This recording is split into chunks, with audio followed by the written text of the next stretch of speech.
Hello hi welcome to my kitchen official. ఈ రోజు recipe ఏంటి తెలుసా? చిన్న పిల్లల నుండి పెద్ద వాళ్ళ దాకా ఇష్టంగా తినే పాస్తా అన్నమాట. ఇది నా స్టైల్లో ఎలా చేయాలో తెలుసుకుందామా? ఇంకెందుకు వీడియోలోకి వెళ్ళిపోదామా? రెసిపీ చూసేద్దామా? ఇప్పుడు నేను వీటికి కావాల్సిన పదార్థాలన్నీ తీసుకొని పక్కన పెట్టేసేసుకున్నానండి. ఇప్పుడు అదే విధంగా స్టవ్ ఆన్ చేసేసుకుని ఒక బౌల్ తీసుకున్నాను. బౌల్లోకి నేను 3 గిన్నెల నిండా వాటర్ తీసుకున్నానండి. నేను మెజర్మెంట్ లాగా ఏంటంటే నేను పాస్తా ఏ గిన్నెతో తీసుకుంటానో అదే గిన్నెతో 3 గిన్నెల నిండా వాటర్ అనేది తీసేసుకోవాలన్నమాట, సరిపోతుంది. ఇప్పుడు నేను దీంట్లోకి వచ్చేసేసి 1/2 టేబుల్ స్పూన్ సాల్ట్ అనేది వేసుకున్నాను. అలాగే దీంట్లోకి మనకు పాస్తా వేసినప్పుడు ఏంటంటే ఒకదానికొకటి అతుక్కోకుండా ఉండడానికి అనేసి జస్ట్ ఒక 1/2 టేబుల్ స్పూన్ ఆయిల్ కానీ లేదంటే టేబుల్ స్పూన్ ఆయిల్ కానీ సరిపోతుంది. జస్ట్ అలా కొంచెం వేసేసుకుంటే చాలండి. మీకు ఆయిల్ వద్దు అనుకుంటే గీ కూడా వేసేసుకోవచ్చు అనమాట. ఇప్పుడు నేను వాటర్ ఏ విధంగా తీసుకున్నానో అదే గిన్నె నిండా నేను పాస్తా అనేది ఇలా మెజర్మెంట్ చేసేసుకొని తీసుకొని ఇప్పుడు ఇవి వాటర్ ఇక మరిగిపోతాయి అనగా నేను ఇప్పుడు ఈ పాస్తా అనేది వేసుకున్నానండి. యాక్చువల్లీ ఏంటంటే మరిగిన తర్వాత కూడా వేసుకోవచ్చు.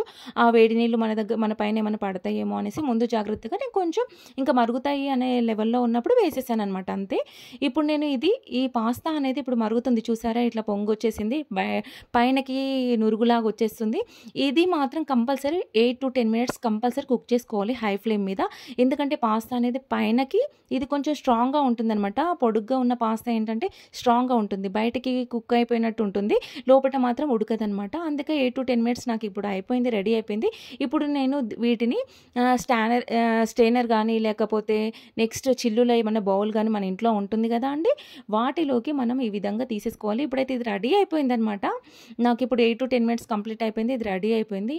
ఇప్పుడు హోల్స్ వచ్చిన నా దగ్గర ఒక బౌల్ ఉంటే ఆ బౌల్లోకి నేను ఈ విధంగా తీసేసుకున్నాను. మీరైతే డైరెక్ట్ కూడా వడబోసుకోవచ్చు. ఒకవేళ మీకు ఈ పాస్తా అనేది ఎక్కువగా ఉడికిపోయింది అనుకోండి, పైనుండి కూల్ వాటర్ ఉంటుంది కదా, ట్యాప్ వాటర్, అది పోసేసుకుంటే సరిపోతుంది. అవి అతుక్కోకుండా విడివిడిగా వస్తాయి అనమాట. నాకైతే సరిపోయింది కాబట్టి నేను తీసుకోలేదు, అలా పక్కన పెట్టేసేసుకున్నాను. ఇప్పుడు నేను స్టవ్ ఆన్ చేసేసుకొని మరొక ప్యాన్ పెట్టేసేసి దాంట్లో 3 టేబుల్ స్పూన్ ఆయిల్ అనేది వేసిన తర్వాత ఇప్పుడు దీంట్లోకి అల్లం వెల్లుల్లి పేస్ట్ ఉంటుంది కదా, కొంచెం ఫ్రెష్ తీసేసుకోండి. మీరు ఇంట్లో రెడీ చేసుకుంది తీసుకుంటేనే టేస్ట్ అనేది వస్తుంది.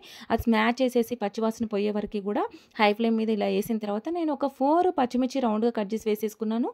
అలాగే 3 రెమ్మల కరివేపాకు వేసాను.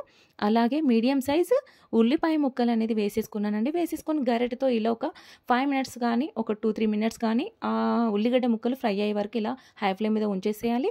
తర్వాత ఒక పెద్ద సైజు టమాటో ముక్కలుగా చేసేసుకున్నాను అనమాట. పెద్ద టమాటోని చిన్న ముక్కలుగా చేసేసుకున్నాను. అదేవిధంగా మీడియం సైజు 2 క్యారెట్ తీసుకొని అవి కూడా చిన్న ముక్కలుగా తీసేసుకొని ఇలా వేసేసుకున్నాను. ఇవి బాగా ఉడకాల్సిన అవసరం లేదండి, జస్ట్ అట్లా హాఫ్ కుకింగ్ ఉడికిన తర్వాత ఇలా గరిటెతో కలిపేసేసుకొని మంచిగా నీట్గా కలిపేసుకోవాలన్నమాట. ఇలా కలుపుకున్న తర్వాత మనకి ఇంట్లో రెడ్ చిల్లీ సాస్ కానీ నూడిల్స్లో వేసుకునేటివి ఏమన్నా ఐటమ్స్ ఎప్పుడు ఉంటూనే ఉంటాయి కదా ఇంట్లో. ఇప్పుడు దీంట్లోకి నేను ఇవి కొంచెం హాఫ్ ఉడికిన తర్వాత రెడ్ చిల్లీ సాస్ అనేది వేసుకున్నానండి. అలాగే 1/2 టేబుల్ స్పూన్ సోయా సాస్ కూడా వేసేసుకోండి. ఇది ఆప్షనల్ అండి, మీకు ఓకే మాకు ఆ విధంగా టేస్ట్ కావాలి అనుకుంటే మాత్రం ఇలా వేసేసుకోవచ్చు, లేదంటే ఆప్షనల్, ఇది వేసుకోకుండా పర్లేదు. కాకపోతే నేను soya sauce red chilli sauce అనేది వేసేసుకొని ఇలా ఒక్కసారి గరిటెతో తిప్పేసేసి హై ఫ్లేమ్ మీద ఇలా పక్కన పెట్టేసేసాను. తర్వాత దీంట్లోకి నేను ఒక 1/2 టేబుల్ స్పూన్ కారం అనేది వేసేసాను. అలాగే ఒక 1/2 టేబుల్ స్పూన్ సాల్ట్ అనేది వేసేసుకున్నానండి. యాక్చువల్లీ ఏంటంటే సాల్ట్ ఇది సరిపోతుంది, మనకి ఏంటంటే పాస్తాలో వేసేసాం సాల్ట్ కాబట్టి ఇది సరిపోతుంది అనమాట. ఒక్కసారి ఇదంతా కలిపేసేసుకొని ఇప్పుడు మనకి ఇది హై ఫ్లేమ్ మీద ఒక 2 minutes అట్లా వదిలేసేయాలన్నమాట. వదిలేసిన తర్వాత ఆ ఉప్పు కారం అనేది కూడా వాటికి పట్టిన తర్వాత ఇప్పుడు పాస్తాని మంచిగా ఇప్పుడు చూడండి ఒకదానికొకటి అంటుకోవట్లేదనమాట. ఇవి మంచిగా పాస్తా బాగా ఉడికిపోయాయి.